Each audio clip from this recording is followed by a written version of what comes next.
the Miami Heat were never supposed to do this. No, I really mean it. The Miami Heat were never supposed to do this. It was only just 2 months ago when Jimmy Butler said this after inexplicably losing to the Charlotte Hornets with their playoff hopes on the line. Tired of losing. I don't think anybody in here wants to lose. We got to figure this out very, very quickly. Fast forward to the current day, and the Heat have become one of 2 teams in NBA history to advance to the conference finals as an 8th seed, ironically joining the 1999 New York Knicks. But the Heat are not only in the conference finals, they were the first team in the East to advance.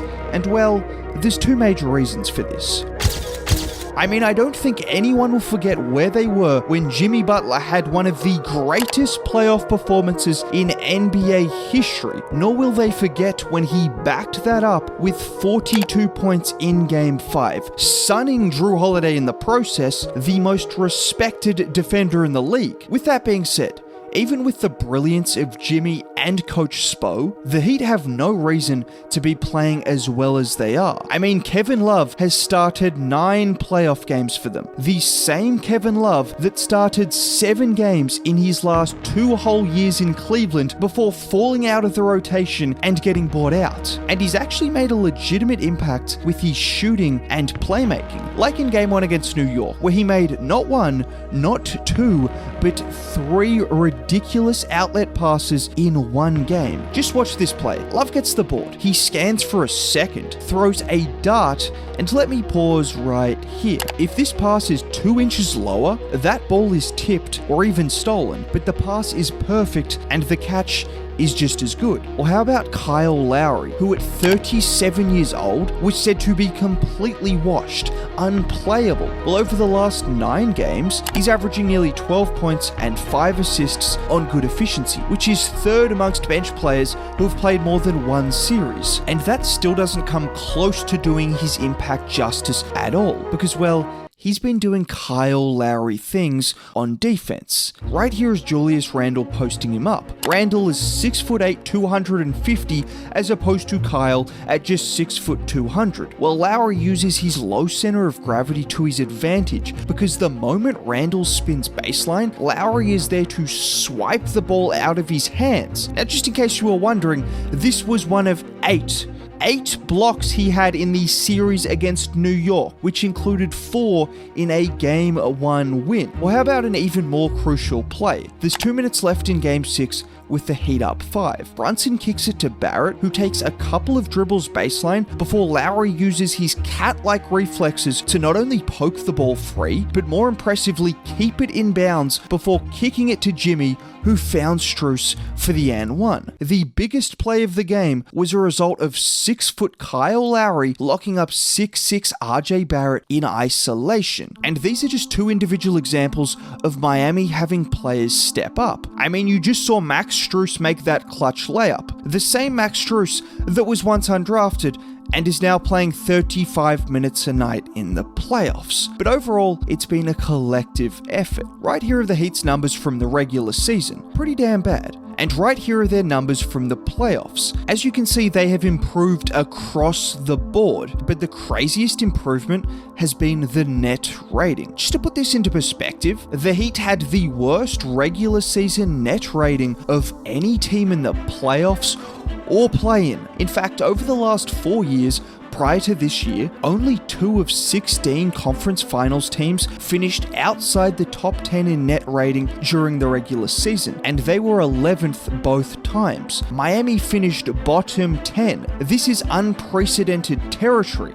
and we can talk about Kevin Love and Kyle Lowry all we want, but the reason it's unprecedented is because Jimmy G. Butler is averaging 31, 7, and 5 on great efficiency, whilst also doing Jimmy Butler things on defense. But let's talk about what he did against New York, because whilst it was always going to be impossible to replicate one of the greatest individual series ever, Jimmy figured out how to impact the game against New York in a multitude of ways. I mean, after all, he did say himself he's not a scorer. It's plays like this which show that. Here's Jimmy with RJ on an island. He rejects the screen from Bam, and let me pause right here. 3 Knicks defenders are helping over to prevent Jimmy from getting a shot off, so he makes a jump pass to Martin for a wide open 3. Or in this play, which is the perfect encapsulation of not only the impact Jimmy has, but the decision-making of Miami. Butler draws 2 defenders in the corner, Bam makes himself available for the pass before kicking it to Lowry,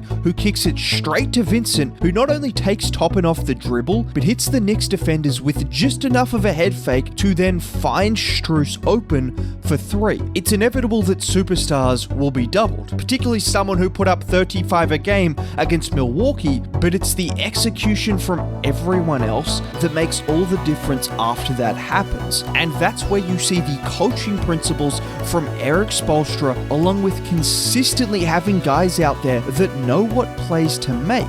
And one of those guys is Bam Adebayo. Bam is a pretty maligned player, but here are the facts. So far in these playoffs, he's averaging 18, 9, and 3.5 assists per game. Those numbers in isolation aren't crazy, but they're a lot better when you consider he remains one of the elite defenders in the league, which has never wavered in the playoffs, unlike other big men. Look no further than the jail he had Julius Randle in throughout the series. Watch this play. Robinson sets a screen out top. Bam navigates the screen, staying attached to Randle before absorbing the contact and forcing a terrible miss. Randle gets his own rebound, but guess who's there to pop up and send his shot packing? It's one thing to play defense at a level that forces players into more difficult shots. What Bam was doing to Randle was a whole different level. Just watch some of the absolute bricks he was forcing up as a result of the combination of physicality and quickness that left Randle with no answers